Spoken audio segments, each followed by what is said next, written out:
As Brexit negotiations continue to stutter, the Bombardier tariff row should serve as a reminder to our politicians that international trade is far from straightforward. Surrey's wings being produced at Bombardier's Belfast facility when Theresa May returned from her first meeting with Donald Trump, talking up the fantastic U.S. trade deal awaiting us beyond the shores of Brexit. Many questioned the wisdom of trusting someone who contradicts himself on an almost hourly basis and had spent his entire presidential campaign promising a new era of U.S. protectionism.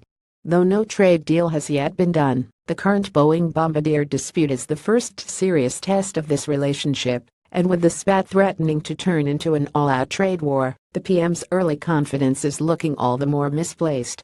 With Bombardier employing more than 4,000 people at its factories in Northern Ireland, it's also a major test of the government's relationship with the DUP, upon whom it relies to stay in power. To recap, earlier this week the U.S. Department of Commerce decided that Bombardier jets manufactured in Northern Ireland should be subject to a 219% import tariff. The move, the result of a complaint from Boeing that Bombardier had received unfair state subsidies from the UK and Canadian governments, has been widely criticized in the UK, with a number of commentators suggesting the move is a sign that US business is emboldened by Trump's America First strategy. President Trump at the rollout of the first Boeing 787-10 credit North Charleston via Flick Brothers, have accused Boeing of hypocrisy and bullying.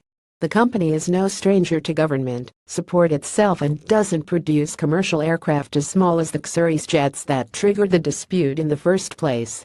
In response, UK Defense Secretary Michael Fallon has warned that the tariffs could jeopardize the US firm's future relationship with the UK. Boeing defense contracts with the UK are currently worth around £8 billion to the company. With the U.S. government still to make a final ruling on the decision in February, it's too early to predict how this will end. And we shouldn't rule out the possibility, however unlikely it may be, of Trump wading into the debate. Indeed, somewhat uncharacteristically, the president hasn't yet weighed in with any tweets on the matter.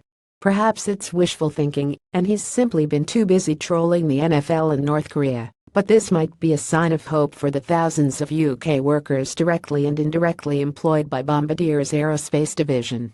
In the meantime, at a critical time in the UK's Brexit negotiations, the spat is a timely reminder that trading relationships aren't as simple and straightforward as some government ministers would have us believe.